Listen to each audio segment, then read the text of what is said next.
You are born into a crime you did not commit. Not a cell, not a holding facility, not a temporary punishment, a full political prison camp. And it is the only world you have ever known. Camp 14, North Korea. The year is 1982. You take your first breath surrounded by barbed wire, guard towers, and 15,000 prisoners who will almost certainly die behind these fences. The air smells like frozen earth and iron. There are no windows with a view of anything hopeful. There is no moment where someone holds you and tells you that life will be good. This is not a beginning. This is a sentence. And it was handed down before you existed. Your crime is a man you have never met. Your uncle crossed a border before you existed. And for that single act of defiance, your entire bloodline was condemned. Your mother, your father, you, thrown inside these fences before you could speak a single word. That is how this system works. Not punishment for what you did, punishment for what someone else did. It is 6 o'clock in the morning and you are already standing outside in a line. The cold cuts straight through your single set of clothes. Around you, prisoners stand without speaking, eyes down, shoulders drawn in. This is how every morning begins inside Camp 14. But this morning is different. In front of you, a woman. She was caught trying to escape. And every prisoner in the camp has been forced to stand here and watch what comes next. You have seen this exact moment close to 100 times. You stopped flinching long ago. You stopped feeling much of anything long ago. Because this wire, this dirt, this frozen air is the only world that has ever existed for you.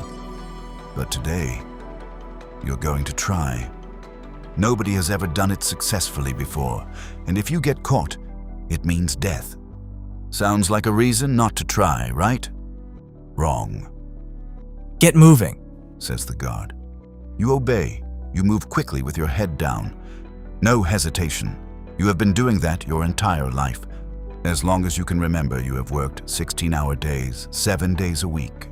Textile factories, coal mines, agricultural fields. No freedom over the work you do, the food you eat, or the life you live. That is just how North Korea works. The founding leaders Kim Il-sung and Kim Jong-il are worshipped here like gods. Their rules are the only rules. You are in one of 4 confirmed active political prison camps across the country, holding 100,000 prisoners in total. Some of those camps aim to re-educate. Release is possible there. But you're not so lucky. This camp is the most brutal of them all. Its entire purpose is to punish wrong thinkers by erasing their bloodline completely. Your 2 options have always been the same: work to death or escape. Today you are collecting firewood at a station several miles from the main camp. In 20 years, you have only visited this station once before. And that detail is everything. Because this is the perfect place to escape. But the site is heavily guarded and you only have a short time to plan. 3 steps. This morning, identify the security weaknesses. At midday, steal whatever you need for the escape. And in the evening, when nobody is looking, break free. Blending in is essential. If a guard sees you studying the area, it is suspicious. You will be beaten and tortured before you finish the thought. But it is not just the guards that pose the threat. Empty stomachs mean snitching for food happens daily inside these fences.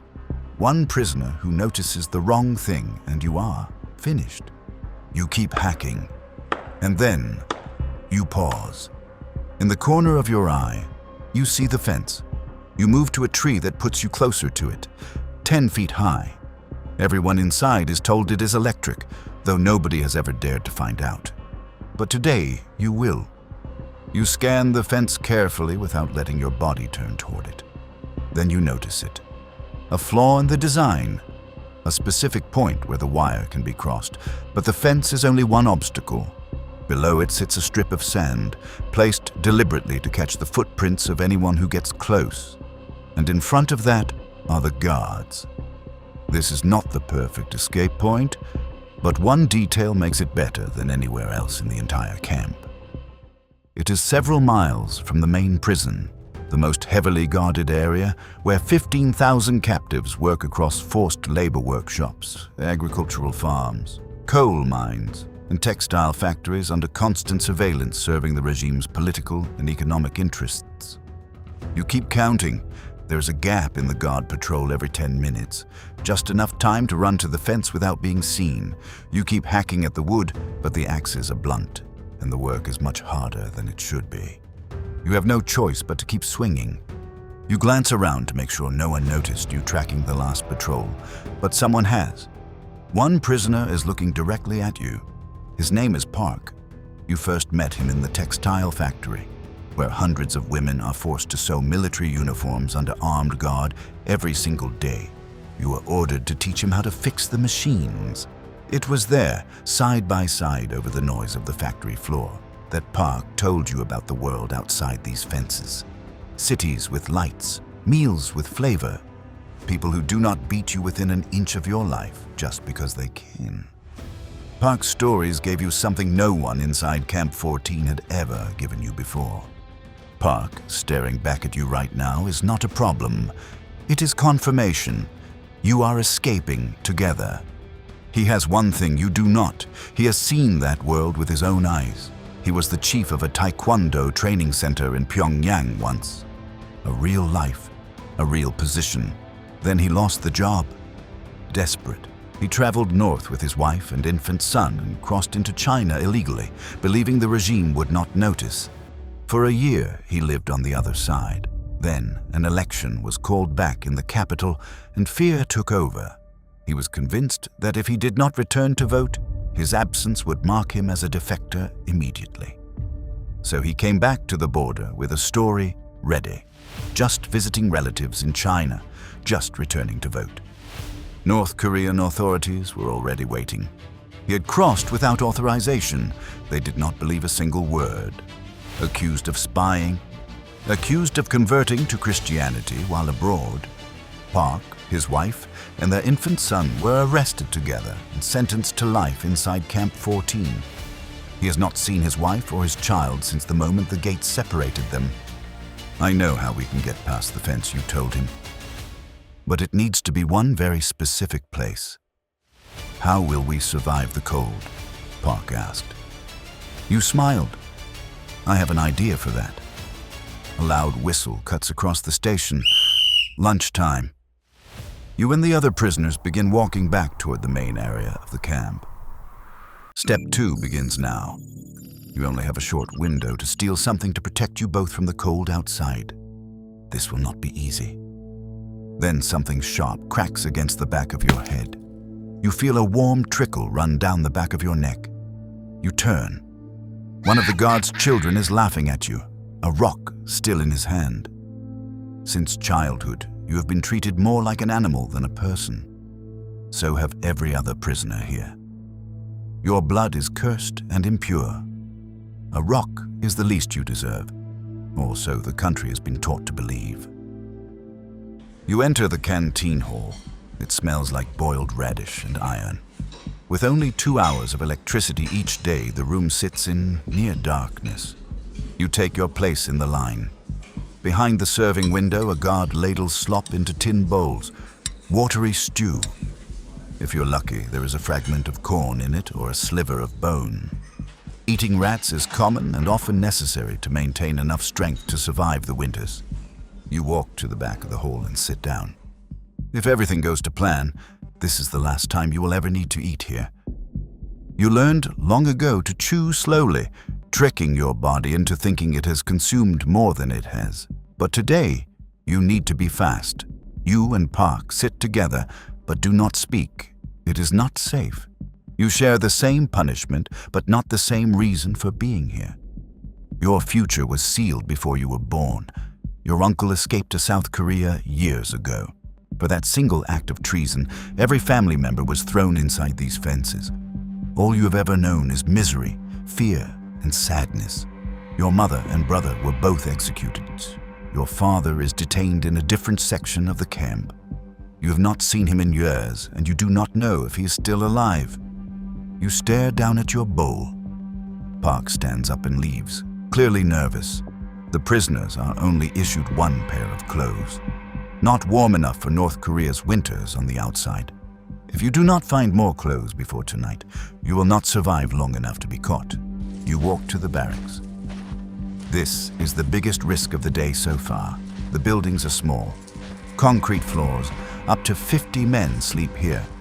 Women are kept in a completely separate area. Everyone sleeps on the floor without a blanket or pillow. You sleep in what you wear or you freeze. The bucket in the corner is your bathroom. No paper, no soap. You kneel by your mat. For days you have been watching one specific prisoner. He works in the textile factory alongside you. Because of his role as a garment cutter, he has managed to make himself an extra set of winter clothes. If any prisoner catches you stealing, you will be reported instantly. These clothes are the difference between surviving the night or dying in the snow. While nobody is looking, you walk to the man's mat and pick up the uniform. You move quickly to a corner and slip it beneath your work clothes. It sits slightly too big against your body. Then a sharp voice cuts through the room. Inspection. You freeze. These checks are usually random, but maybe they noticed something.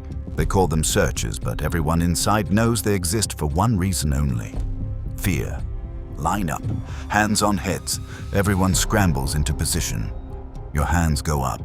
The lead guard paces slowly between the rows. To him, every prisoner is hiding something, and he is not wrong. He stops at an elderly prisoner near the door and points. Step forward. The old man obeys.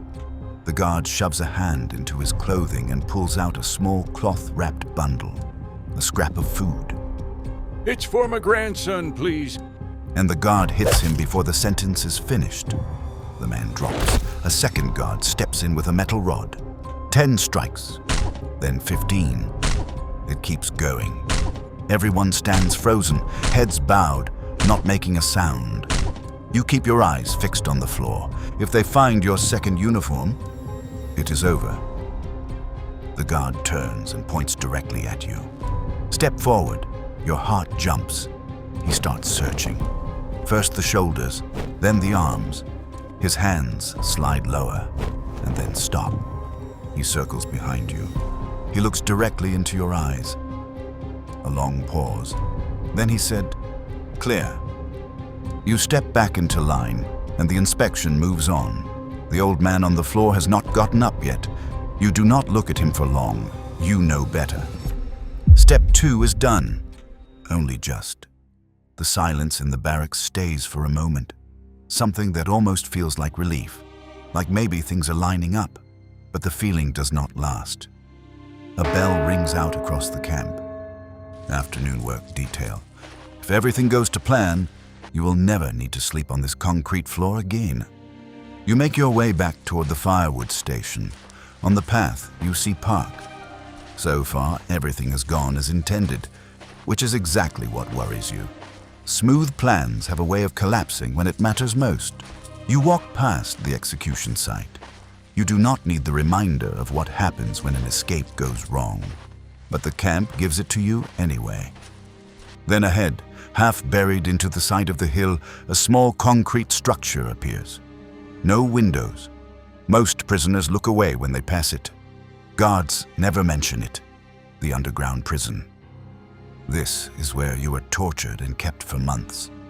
Bare concrete walls, no ventilation, dim light and objects arranged around the room for purposes that need no explanation to anyone who has spent time inside Camp 14. You do not slow your stride. You pick up your axe and keep moving. At the firewood station, the snow is thicker. The mountain looms above. The trees are bare. The foreman shouts orders. He is a prisoner too, unarmed, assigned to keep everyone working. But he will be punished severely if an escape happens on his watch. He will not miss a single suspicious movement. A few men are already swinging axes into frozen branches and stacking wood. You and Park join them. You do not speak. You cannot. But you are both observing. When the light starts to fade, you will make your move. It is already cold, and with each passing hour, it only grows worse. Park is a few paces away, stacking wood with another prisoner. He glances at you just once, then back to work. To anyone watching, you both look exactly the same as the rest. Cold, tired, obedient. But underneath that, the tension is mounting.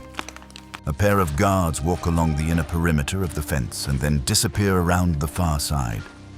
You slow down just slightly. You need to conserve your energy. There is a long night ahead. There is no agreed signal between you, no set time, only a feeling. And it is arriving. After a few more hours, the light is almost completely gone. You glance around. Nothing. The last patrol has just passed. You have 10 minutes. If you are too slow, you will be shot. You and Park gradually move toward the trees nearest the fence. Park crouches beside a log. His breath is shallow and fast. He whispers, "I don't know if I can do this. Can't we wait?" You do not answer right away. You look toward the fence. Then back at the camp. At the underground prison buried into the hill, at the execution ground, at 20 years of the only life you have ever been given inside these boundaries. "There won't be another chance," you say. "It's now." Park freezes, unable to move. You reach down and grab his arm. "Run." Every step brings you closer to the wire. Then your foot finds a patch of ice and you go down hard, both knees slamming into the frozen ground. Before you can get up, Park passes you. You are supposed to lead. You both agreed on that. You know the layout. Park could now put you both in danger and destroy the entire escape.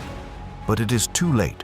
Park is committed, and nothing alive is going to stop him. You watch from the ground as he starts forcing himself through the gap in the wire. You glance around. Nothing yet. No guards. No shouts. Then, a sharp spark tears the air. Park jerks violently against the fence. You rush closer and call his name. Once, twice. No response. But his weight pressing against the wire has forced the gap wider. You look back. The other prisoners are staring. There is no turning back now. You press yourself completely flat against the frozen ground and push forward, using Park's body as a shield between yourself and the live sections of wire. You do not look at his face. It is too painful. Then your leg makes contact with the wire, and pain tears through your entire body, unlike anything these fences have ever produced in you. Third-degree burns rip across your leg. But your momentum carries you through and past, and suddenly, the fence is behind you. You're outside the camp. You have no time. When the guards find Park's body, the dogs will be on your trail immediately. You tumble down the hill through knee-deep snow. You drop behind a tree and go completely still. You check for lights. You listen for dogs. Nothing yet. But back at the fence, the first guards have already reached Park. They look down at his body. Then they look at the sand below the wire and see what is pressed into it. 2 sets of footprints. They know. A commanding officer moves immediately to the guard barracks. Prisoner has escaped, He shouts. Guards begin sweeping the ridge in lines, looking for a trail to follow. You only have a couple of minutes advantage, and it is slipping away fast. You keep moving downhill. Your leg is burning. Every step costs you. Then you find it. A farmer's shed half buried in the snow. You limp to the door and try to open it. Locked. You spot a broken axe nearby. One swing and the lock gives way. Inside there is hay, stacked wood, a thick tarp. And there, sitting near a pile of tools, an old military uniform. Too big, but warm. You cannot stay long. Every minute you remain still, the guards get closer, but your body is shutting down from the pain and the cold. You sit for just a moment to rest your eyes, and without meaning to, you lose consciousness. You wake up and you move. For 3 weeks, you travel through a country still gutted by famine, riding in the backs of illegal trucks and freight trains across frozen ground, eating food whose names you do not know, hearing music for the first time in your life. An old man you meet along the way tells you the only way through the Chinese border is a bribe. You approach the crossing in the oversized military uniform, no identification papers, posing as a soldier on leave visiting family in China. You hand over cigarettes and food. The guard waves you through without a second look. But it is not over. China classifies people like you as illegal economic migrants. Caught means sent straight back. You spend the next year moving through cities you do not know, dodging Chinese authorities at every turn. Then a journalist finds you and brings you to the South Korean embassy. Safe passage is granted. You are given a life. Your story becomes a book. Escape from Camp 14. Your face travels across screens in countries you could not have named 2 years ago. You become one of the most prominent voices in the world, exposing the reality of North Korea's political prison camps. And then quietly, you step back from the spotlight. Because the attention does not lift what you carry, because Park, the only person who ever spoke to you like you were worth speaking to, did not make it through the wire. You are the only person ever confirmed to have been born inside Camp 14 and escaped it alive, born into a prison built with one specific purpose, to make sure no one ever did. The camp is still running. Right now. Tonight. Other people are lying on that concrete floor in the dark, eating that watery stew, staring at that fence and forcing themselves not to think about what sits on the other side. Some of them are thinking about it anyway, and some of them never find a gap in the patrol. Click the card now or miss your next life, as the child prodigy who outsmarted North Korea, where being too gifted is the most dangerous thing you can be.